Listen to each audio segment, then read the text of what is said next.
الحمد لله الحمد لله رب العرش الكريم الذي خلق الإنسان في أحسن تقويم وفاطرهم بدين القيم والذي أدخل المؤمنين في جنات نعيم وأدخل الكافرين في نار الجحيم أشهد أن لا إله إلا الله وحده لا شريك له وأشهد أن محمدا ليتمم مكارم الأخلاق وصاحب الحندق ولم يقاتل إلا بالحق ويمسي بالأسواق قال الله تعالى في القرآن الكريم يا أيها الذين آمنوا اتقوا الله حق تقاته ولا تموتن إلا وأنتم مسلمون إن الله ملائكته يصلوا على النبي يا أيها الذين آمنوا صلوا عليه وسلموا تسليما اللهم صل وسلم وبارك على محمد وعلى آله وأصحابه ومن تبعهم بإحسان إلى يوم الدين. Jamaah sidang salat Jumaah yang dimuliakan Allah Subhanahu wa taala. Segala karunia-Nya yang telah Allah limpahkan kepada kita, maka sepatutnya kita sebagai hamba-Nya, dan mudah-mudahan kita menjadi seorang hamba yang senantiasa bersyukur. Maka sebagai salah satu bagian rasa syukur kita adalah senantiasa memperbanyak kalimat tasbihnya, takbirnya, tahlilnya, tahmidnya, dan kalimat-kalimat yang tentu menjadikan asbab Allah Subhanahu wa taala semakin menambah ridha kepada kita. Dan tentu juga kita mengharapkan setiap aktivitas kita mendapatkan ridhonya serta mendapatkan pengampunannya, dan bahkan kelak layak kita menjadikan penghuni surga bersama-sama, tentu dengan rahmat Allah Subhanahu wa taala. Salawat salam kita curahkan kepada baginda tercinta Nabi Muhammad sallallahu alaihi wasallam, yang mana beliau sangat cinta dengan umatnya. Tidak ada para nabi, hatta ulul azmi, di dalam hadis yang cukup panjang, tidak mampu memberikan syafaat kecuali baginda Nabi Muhammad sallallahu alaihi wasallam yang mampu memberikan syafaat kepada umatnya. Tentu semuanya atas izin Allah Subhanahu wa taala. Tentu pula hamba-hamba ini, umatnya, mereka layak mendapatkan syafaat tentu dengan syarat, yakni di antara syarat adalah mereka yang cinta mengikuti, dan di antaranya adalah memperbanyak salawat kepada baginda Nabi Muhammad sallallahu alaihi wasallam. Sidang salat Jumaah yang dimuliakan Allah Subhanahu wa taala, di bulan ini kita berbahagia memasuki bulan Muharram, yang tentu di antara bulan yang sangat diistimewakan, bulan yang memiliki sejarah, dan bahkan di antara bulan yang sangat dianjurkan untuk memperbanyak amal saleh.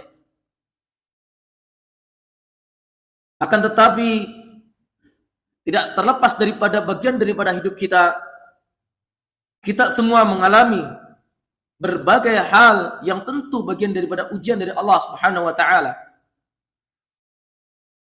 Kalaulah kita merasakan bagaimana kehidupan kita sekarang, baik masalah ekonomi, pekerjaan, atau tentang kehidupan kita, semua tak terlepas daripada ujian dari Allah Subhanahu wa taala.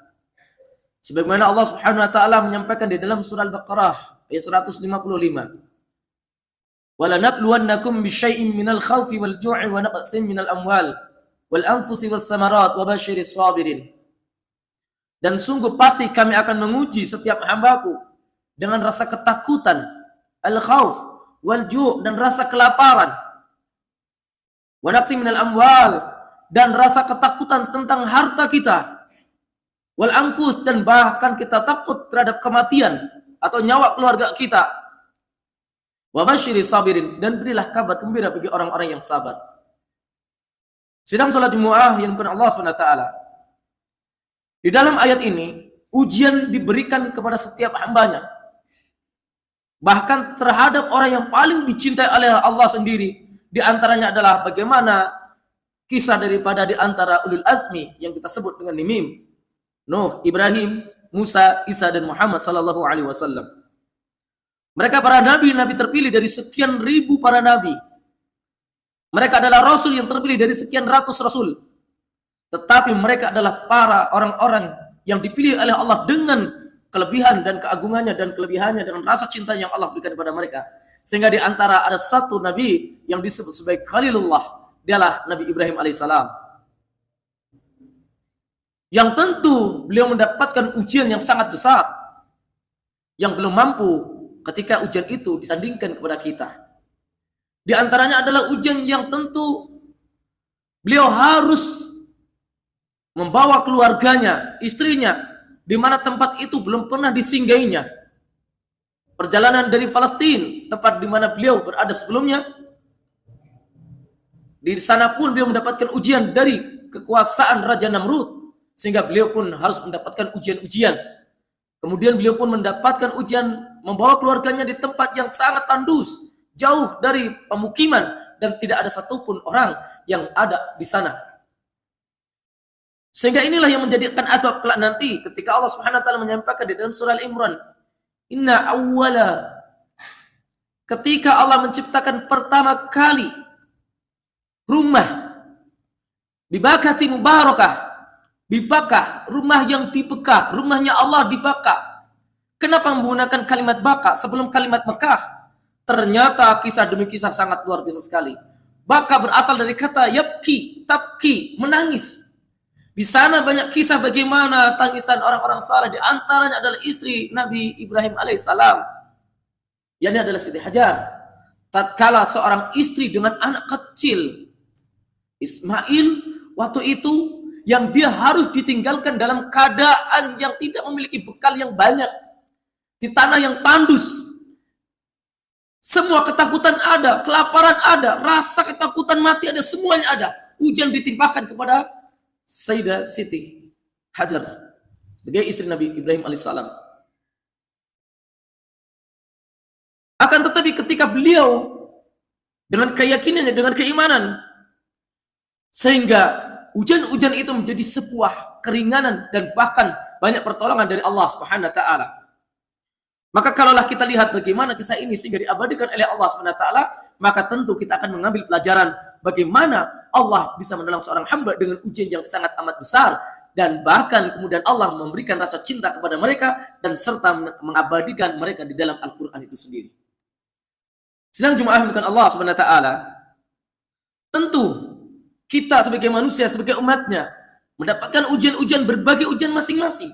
Ada yang tak kunjung dapat jodohnya, ada yang berkeluarga, belum punya anak, ada berbagai yang punya usaha tapi belum maju, ada yang sedang mencari kerjaan, belum dapat kerjaan, atau bahkan takut PHK dan sebagainya, atau ekonomi, semuanya carut-marut kehidupan kita. Bahkan di antara saudara kita juga mendapatkan ujian yang cukup besar. Di antaranya adalah saudara kita di Palestina, yang tentu kita melihat bagaimana kondisi mereka untuk makan saja begitu susahnya. Rumah-rumah mereka sudah hancur, pekerjaan mereka sudah tidak ada, melainkan mereka hanya berusaha mempertahankan akidahnya dan Islamnya dari serangan Zionis Israel laknatullah. Mereka mendapatkan ujian yang besar. Tetapi keyakinan tauhid, bagaimana kita melihat mereka sungguh kuat untuk menerima ujian itu, karena mereka yakin ujian itu dari Allah, dan kemudian mereka faham bagaimana cara untuk mendapatkan pertolongan Allah dan serta ridhonya. Maka Allah menyampaikan ada 7 cara yang harus kita lakukan agar Allah selalu senantiasa menolong kita. Jamaah hadirin yang bukan Allah SWT. Yang pertama senantiasa disampaikan adalah perkuatlah takwaan kita kepada Allah Subhanahu wa taala. Momen Muharram ini adalah momen terbaik kita untuk memperkuat takwa kita, mempertebal takwa kita, memperbaiki takwa kita, yakni dengan menjalankan segala perintahnya dan menjauhi segala larangannya. Maka hakikatnya seorang hamba yang semakin dekat dengan Allah, maka Allah ketika menguji, tentu juga Allah akan memberikan pertolongannya. Makanya Allah berfirman, "Wa ma yattaqillah yaj'al lahu makhrajan." Barang siapa yang dia bertakwa kepada Allah, Allah akan memberikan solusi yang tidak disangka-sangka. Kemudian yang kedua, bagaimana kita lihat daripada kisah Siti Hajar tadi, beliau menyandarkan kepada Allah apapun yang akan terjadi selama kita di jalan Allah, Allah tidak akan pernah melantarkan kita. Wa may yatawakkal 'ala Allah fa huwa hasbuh. Dan barang siapa yang dia menyandarkan kepada Allah, maka Allah yang akan jadi walinya, Allah yang akan melindunginya, Allah yang akan mencukupinya, dan Allah yang akan mengurusi segala kebutuhannya. Maka inilah yang akan menjadi konsekuensi tauhid seorang hamba. Dia harus menyandarkan kepada Allah. Jangan pernah kita menyandarkan kepada diri kita sendiri. Atau kita menyandarkan dengan perusahaan kita. Menyandarkan dengan jabatan kita. Menyandarkan dengan keahlian kita. Wallahi, semua itu adalah semu dan tidak ada yang abadi. Sampai kapan kita akan menyandarkan kekuatan kita, kesehatan kita? Bisa jadi tiba-tiba kita sakit. Sampai kapan kita menyandarkan perusahaan kita? Bisa jadi perusahaan kita bangkrut. Sampai kapan kita menyandarkan keluarga kita, orang tua kita? Sampai kapan? Maka sandaran terbaik bagi seorang hamba adalah kepada Allah SWT. Karena Allah adalah sandaran terbaik dan Dialah akan menjadikan solusi setiap permasalahan kita. Kemudian yang ketiga, setelah kita memperbaiki hubungan takwa kita kepada Allah, sandaran kita kepada Allah tentu adalah perkara yang paling penting di antara hubungan hamba dengan Allah adalah bagaimana sholatnya. Perbaiki sholatnya. Maka saya senantiasa mengingatkan, yuk kita sama-sama perbaiki sholatnya. Posisi apapun, kondisi sibuk apapun, segera hadirkan hati kita ketika Allah sudah memanggil dengan kalimat Ya Allahu Akbar, Allahu Akbar. Segeralah menuju menghadap Allah SWT. Kalaulah kita ingin mengharapkan kesuksesan, mengharapkan kebahagiaan, mengharapkan kemenangan, lalu bagaimana ketika Allah yang memberikan kemenangan itu, kemudian Allah memanggil hayya 'alal falah, mari menuju kesenangan, menuju kesuksesan, menuju kemenangan. Lalu kita abe, lalu bagaimana kita akan menang? Lalu bagaimana kita akan jaya? Bagaimana kita akan bahagia? Bagaimana kita akan sukses? Sedangkan panggilan dari Allah menuju kemenangan pun kita masih abe, sibuk dengan kerjaan kita, sibuk dengan laptop kita, sibuk dengan usaha kita, sibuk dengan keluarga kita. Maka sejatinya semakin baik hubungan kita, bil khusus adalah salat kita, maka menjadikan asbab pertolongan Allah akan semakin dekat dan bahkan Allah yang akan mengurusinya.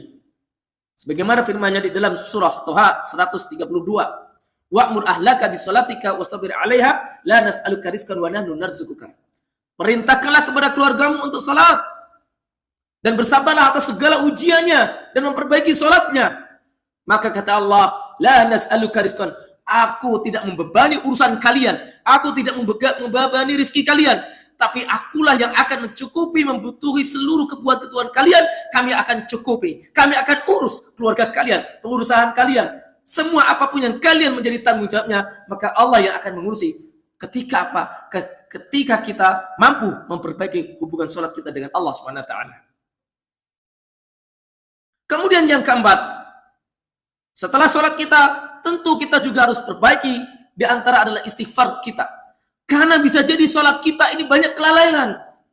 Kita belum mampu seperti Nabi, sholatnya khusyuk.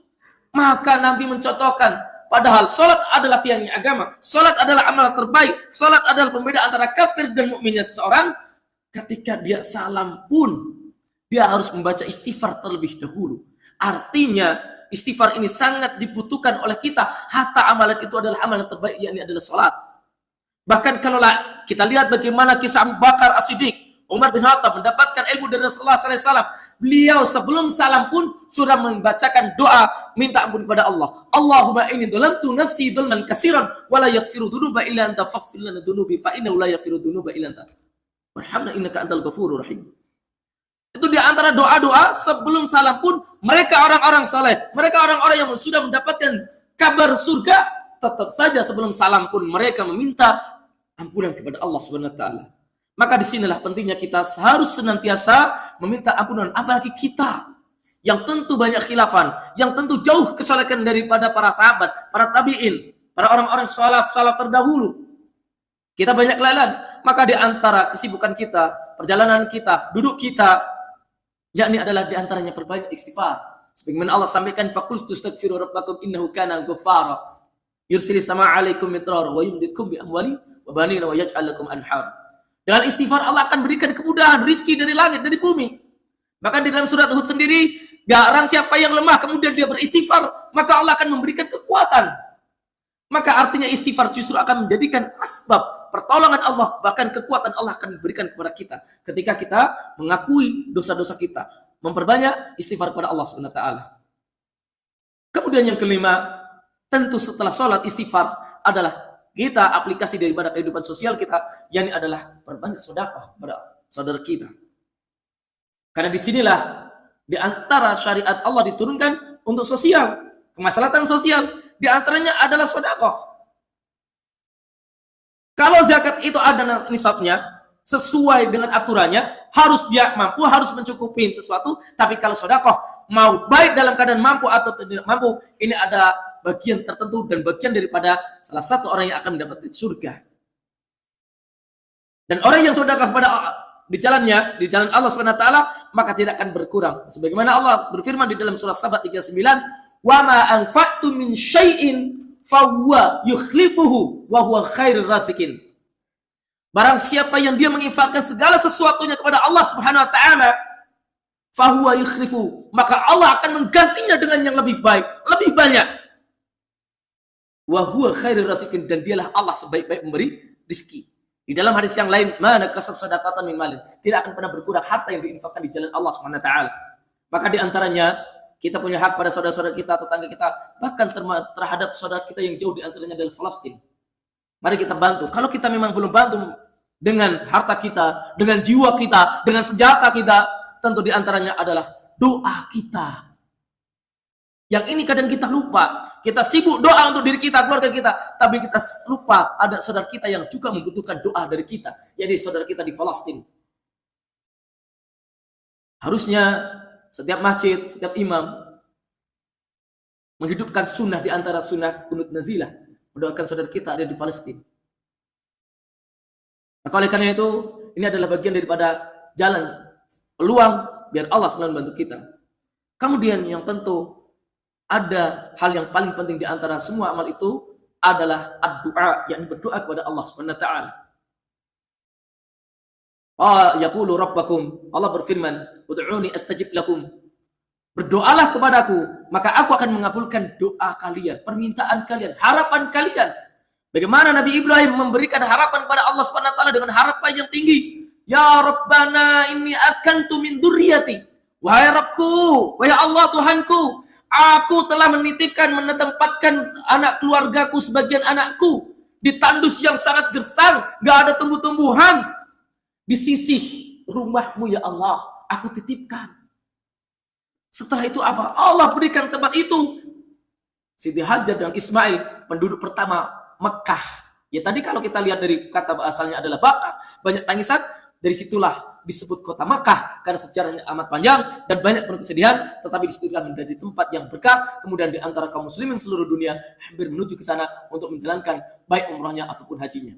Dan disinilah bagaimana seseorang yang dia berdoa kepada Allah, kemudian Allah akan mengabulkan doa-doanya. Ini bagian daripada terpenting amal inti daripada ibadah. Kata Rasulullah SAW, ad-doa'u mukhul ibadah.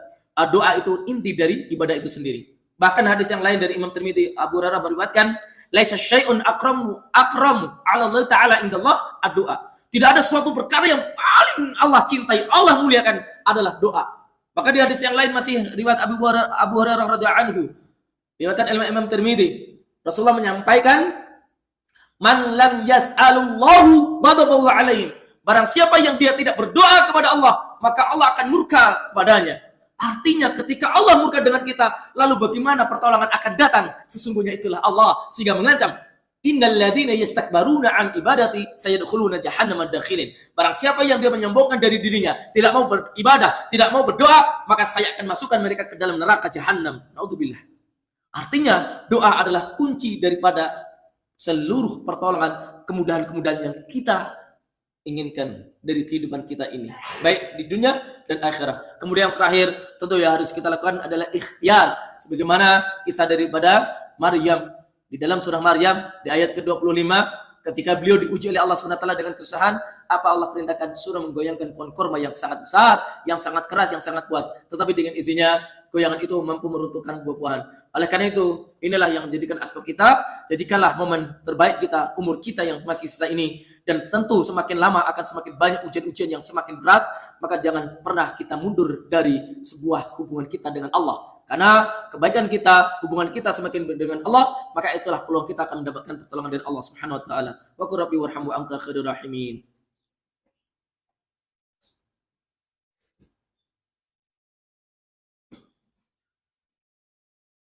Innal hamdalillah nahmaduhu wa nasta'inu wa nastaghfiruh wa na'udzu billahi min shururi anfusina wa min sayyiati a'malina may yahdihillahu fala mudilla lahu wa may yudlil fala hadiya lahu. Asyhadu an la ilaha illallah wa asyhadu anna Muhammadan abduhu wa rasuluh.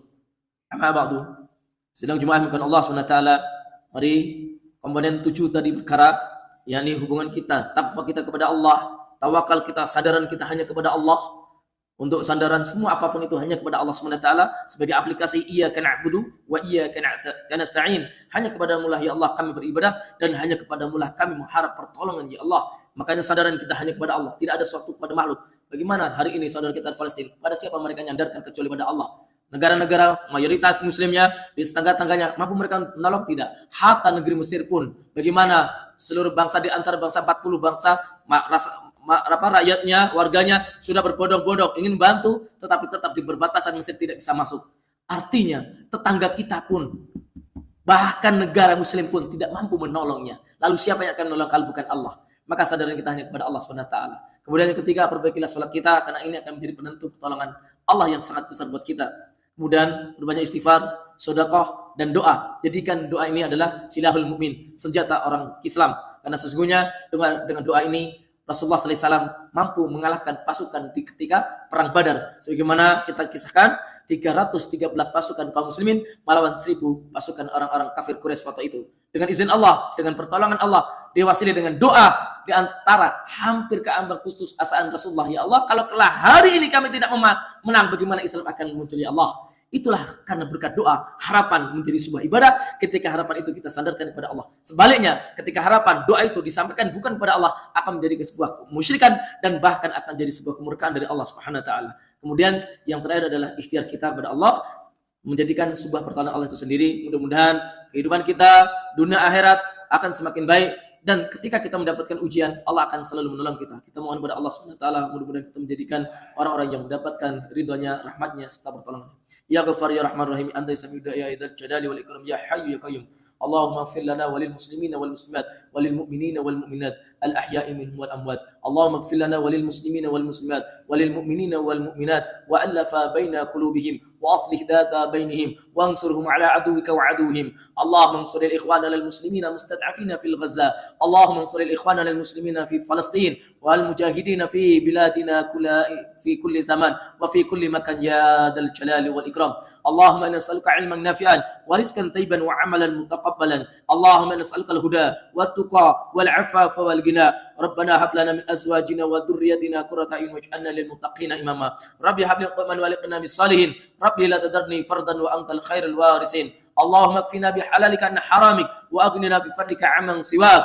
اللهم اكفنا بحلالك عن حرامك واغننا بفضلك عمن سواك. اللهم انت ربي يا غني يا غني، اغننا بمالك ومن فضلك وبرزقك وبرحمتك يا ارحم الراحمين.